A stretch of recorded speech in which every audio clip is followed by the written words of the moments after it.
Oh oui, mesdames, messieurs, vous savez pourquoi on est là. Vous l'avez vu à cette petite lumière, vous l'avez vu au titre à la miniature. Aujourd'hui, vous savez de quoi on parle. Enfin, on va parler de la toute nouvelle série Marvel Studios, puisqu'on va parler de Secret Invasion.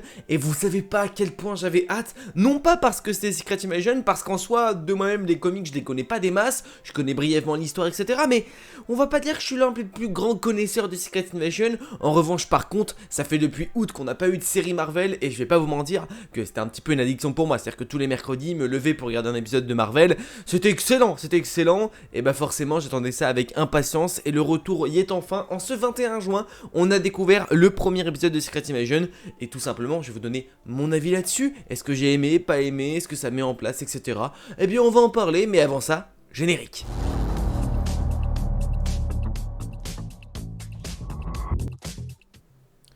Bon, vous l'avez donc vu, on va donc parler de Secret Invasion en full spoiler, et pour ceux qui sont là depuis longtemps sur la chaîne, sachez que on en parlera de manière concise, etc. Il n'y aura pas de montage, ce sera, voilà, les critiques des épisodes par épisode, c'est des trucs assez chill, assez tranquilles, qui sont vraiment sympas à suivre. Toutes les semaines, on se rejoint tous les mercredis matins pour la petite vidéo, mercredi midi même, pour la petite vidéo sur Secret Invasion. Alors abonne-toi et active la cloche pour ne louper aucune des prochaines critiques, et bien sûr tu connais aussi, on va un petit peu imager au fur et à mesure qu'on en discute, et ça c'est ce qui va être intéressant surtout à suivre, puisque finalement Secret Invasion, qu'est-ce que c'est? Eh bien c'est une invasion secrète, c'est le retour de Nick Fury sur Terre, mais c'est aussi pas mal de choses superbement intéressantes, puisqu'on va découvrir que les Skrulls étaient envahis, enfin ils avaient envahi la Terre depuis déjà pas mal de temps, et que certains ont finalement perdu patience parce que Fury leur avait promis une Terre pour eux, et finalement ça n'est jamais arrivé, et donc du coup ils ont un peu perdu patience, ils se sont dit oh les frérots, c'est long, c'est très long, donc tu me cherches pas de maison, pas grave, je vais me créer la mienne. Et donc leur but étant de s'approprier la terre, en fait, finalement, de se dire bah les frérots, pourquoi on prendrait pas cette terre, elle est sympa, tu vois.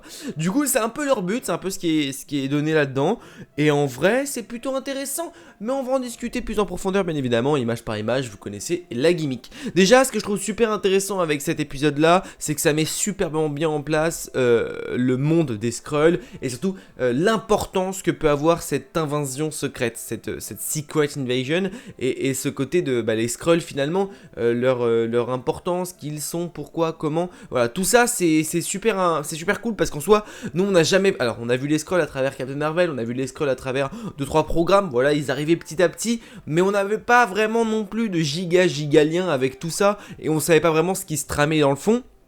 Et bien Secret Invasion c'est un peu l'aboutissement final des Skrulls, ça va être le moment où les Skrulls ils vont vouloir et ils vont avoir envie de dominer le monde, et c'est ce qui arrive avec du coup des Skrulls un peu rebelles. D'ailleurs des Skrulls pas rebelles, il y en a qu'un, je crois que c'est Talos, hein. Le reste ils sont tous rebelles, vraiment, quasiment en tout cas, donc c'est plutôt intéressant. C'est aussi le retour de Fury, Fury sur Terre. Alors on avait quitté Fury à partir de Endgame, à la fin de Endgame lorsqu'il revient sur Terre, etc. Après ce moment là il est parti dans l'espace, enfin pour le moment on le voit pas, etc.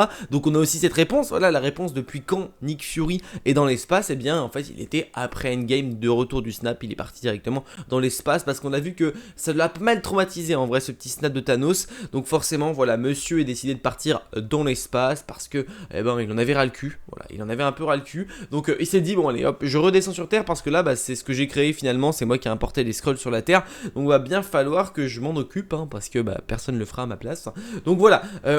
Ce que j'aime beaucoup dans cet épisode là, c'est que c'est un épisode introduction, il n'y a pas de souci, mais je trouve que ça met quand même superbement bien en place toutes les menaces. Ça montre à quel point les Skrulls ils sont clairement pas là pour déconner, à quel point aussi les Skrulls sont super vénères en vrai, parce que en vrai on n'en avait pas forcément connaissance de ça, on savait pas vraiment que les Skrulls étaient vénères, étaient plutôt comment dire, méchants. Enfin alors oui, en soi on n'avait pas vraiment connaissance du fait que les Skrulls puisse être aussi méchant. Du coup on a Gravik, le grand méchant de cette histoire là, une sorte de super Skrull, on verra ça par la suite dans les prochains épisodes, mais voilà, on découvre que les Skrulls sont vraiment là pas pour rigoler, la menace n'est pas du tout prise à la légère, c'est-à-dire que vraiment ils sont partout, et ils n'ont aucune empathie pour les humains, notamment Gravik, hein, on l'a vu, alors je pense que d'autres si, mais voilà, je trouve que ça met superbement bien en place le côté qu'il y ait des Skrulls absolument partout, dans tous les domaines, que ce soit le monde, enfin des métiers simples ou même des civils lambda ou peu importe, mais voilà, les Skrulls ont envahi la société, ça c'est super intéressant. Du coup on le découvre avec cet homme là de Gal Ridar, et ça je trouve ça super intéressant finalement de voir à quel point ils sont présents depuis le début, et puis on voit aussi à quel point voilà, ils sont sans scrupules. C'est-à-dire que le frérot Gravik, il a tué une humaine sans sourciller. Il s'en bat les couilles. Il a dit hop hop hop, toi, c'est fini pour toi. Est-ce que c'est bon pour vous? Voilà. Pareil, il a fait sauter une place en Russie. Les frérots, il y a la moitié du peuple derrière lui qui est mort. Hein, vraiment, donc il en a vraiment rien à foutre des humains. Il a aucune empathie envers les humains.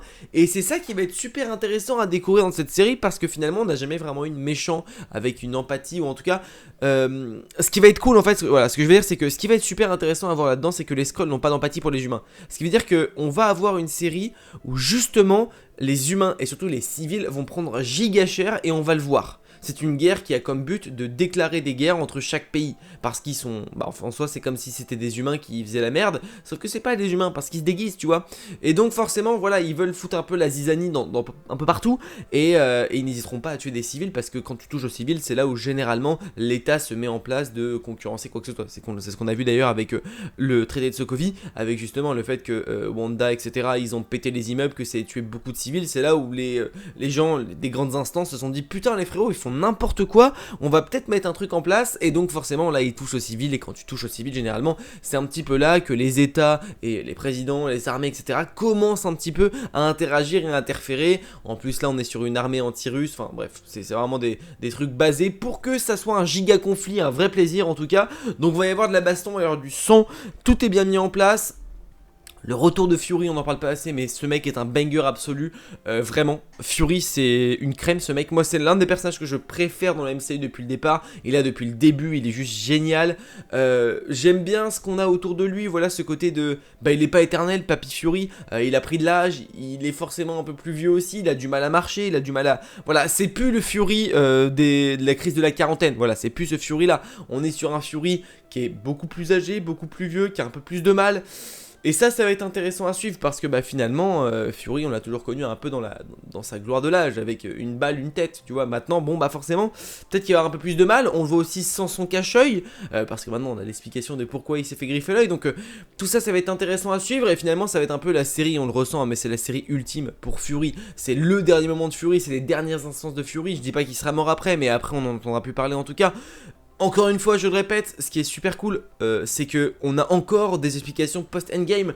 On est dans la phase 5, mais on voit à quel point les plus gros personnages qui sont aussi forts mentalement, parce que Fury est l'un des personnages les plus forts mentalement, ça l'a autant impacté le fait de s'être fait snapper et de n'avoir eu aucun contrôle à ce moment-là sur le monde, parce que c'est quand même lui qui a créé les Avengers, c'est lui qui a mis en place toutes ces initiatives-là, tous les héros qui sont censés protéger la Terre justement de cette menace-là, des menaces extraterrestres finalement. Et là, on a une boucle qui va être bouclée parce que il a mis en place une équipe pour contrer tout ce qui est extraterrestre et venant d'ailleurs. Et là, le frérot, c'est lui qui va se charger de ça secrètement sans que personne ne le sache. Et d'ailleurs, c'est là où je trouve ça super malin, en tout cas la transposition qu'ils ont fait dans la série, c'est que... c'est une guerre secrète. Là, on pourrait dire que tous les Avengers pourraient intervenir, etc., pour régler le problème plus vite. En soi, non, parce que bah...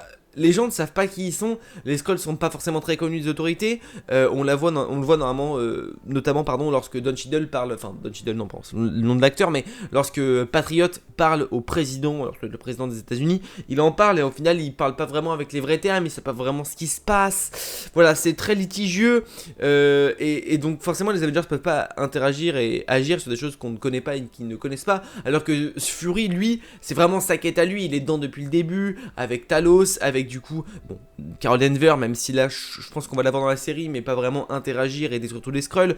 Donc ça va être très intéressant à suivre, ce côté de très secret, finalement c'était comme si c'était des humains qui se battaient avec des humains, donc on va voir le côté très politique qui va être mis en place, notamment du coup avec, c'est pour ça que Don Cheadle, Iron Patriot, va avoir une importance, parce que lui est très politisé, c'est un personnage vraiment, c'est un héros, oui, il est en lien avec les Avengers, etc., oui, mais c'est aussi quelqu'un qui est très politisé, qui travaille avec l'armée, etc., donc forcément lui a un gros lien et peut avoir une très grosse importance dans cette histoire-là, là où pour le moment, un Hulk ou un Banner ou un She-Hulk, on s'en branle, tu vois, ça n'a aucun intérêt de mettre ça, donc voilà, j'aime bien ce côté très secret, très mystérieux. Le côté espionnage est pour moi plutôt bien réussi pour le moment. Voilà, ça donne très envie de voir la suite, je vais pas vous mentir. Alors c'est pas le premier épisode qui donne le plus de théories, même si je trouve que ça peut permettre quand même 2-3 petites idées, notamment qui sont les Skrulls, pourquoi, comment, etc. Mais voilà, c'est pas le truc qui nous permet le plus de théories. Ça met en place gentiment, ça montre que les Skrulls sont pas là pour vanner, sont pas là pour rigoler. Maria Hill, c'est quand même un personnage qu'on suit depuis pas mal de temps, hein. C'est une agent du Shield qui est là depuis pas mal de temps. Ça met en place aussi pas mal de nouveaux personnages. Du coup, Emilia Clarke dans le rôle de Gaïa, la fille de Talos. Voilà, on voit, on comprend qui va être les antagonistes, les protagonistes, Gaïa, Talos, Fury, Gravik, et bon, après un peu d'autres Skrulls qu'on découvrira par la suite, peut-être aussi d'autres héros, Don Cheadle aussi, je pense. Donc voilà, très intéressant à voir. Fury, on va le suivre, ça va être adorable, ça va être incroyable. Il va prendre conscience aussi de tout ce qu'il a ramené, de tout ça, ça va être intéressant. Donc forcément, moi j'aime beaucoup ce qui est proposé. Et surtout ce qui m'a le plus marqué c'est ça, hein. La mort de Maria Hill pour le coup je m'y attendais archi pas. Au début j'étais en mode ah c'est un Skrull, t'inquiète, non c'est pas un Skrull, elle est vraiment morte pour le coup. Donc épisode 1 on ose te mettre en mode Maria Hill elle est morte mon pote. Donc c'est là où je me dis aussi c'est ce qui va arriver c'est que il va y avoir de belles surprises dans cette série parce que ils étaient 3 pour affronter une guerre de Skrull, une invasion secrète à travers tous les gouvernements. Sauf que maintenant ils sont 2. Il y a Talos et Fury et les 2 sont vieux. Bon, on se doute bien qu'il va y avoir du problème. Voilà, Maria Hill était sympa, elle apportait son aide et tout, elle était quand même assez badass et tout. Maintenant elle est morte. Donc il va falloir que Fury peut-être aille chercher dans les recoins du Shield pour avoir 2-3 agents avec lui. Vous voyez de quoi je veux venir, hein, bien sûr. Les agents du Shield, pourquoi pas Quake après tout. Donc ouais, non, en vrai je pense qu'il va y avoir pas mal de petites choses intéressantes. Si je dois donner mon avis sur cet épisode là, je vais pas vous mentir. J'ai bien aimé, j'aime beaucoup de choses, vous le savez maintenant sur la chaîne, j'aime beaucoup de choses, mais cet épisode met bien en place les menaces, met bien en place tout ce qu'on va voir par la suite. Voilà, c'est une mise en place qui est pour moi superbement réussie. Pas de problème d'effets spéciaux, pas de mal à l'œil, pas de dialogue de merde, enfin, pas de dialogue nul, pas de tout ça. On est bien, il y a pas de contraintes, on met en place des choses, on fait revenir des personnages, on explique 2-3 trucs, et on est bien. Et ça j'aime bien. Voilà, écoutez les amis, n'hésitez pas à me donner votre avis en commentaire sur ce premier épisode. Est-ce que vous sentez bien la série? Est-ce que vous êtes un peu plus perplexe? Des choses vous ont plu, pas plu? N'hésitez pas à me le dire en commentaire. On peut aussi s'abonner et activer la cloche pour tout simplement suivre toutes les vidéos qui arriveront sur la suite sur la chaîne, que ce soit les critiques de Secret Invasion, les théories qui arriveront, ou même les autres vidéos à part entière quand on parlera de Kraven, Spider-Man, enfin bref, de plein de sujets. N'hésitez vraiment pas à vous abonner et activer la cloche. Le petit pouce bleu qui fait extrêmement plaisir si jamais cette vidéo critique vous a plu. On se dit à très vite, notamment mercredi prochain pour ceux qui sont là que pour les critiques. Mais bien sûr, avant pour d'autres vidéos, n'oubliez pas, mais de grands pouvoirs impliquent de grandes responsabilités. Je vous fais des bisous, ciao!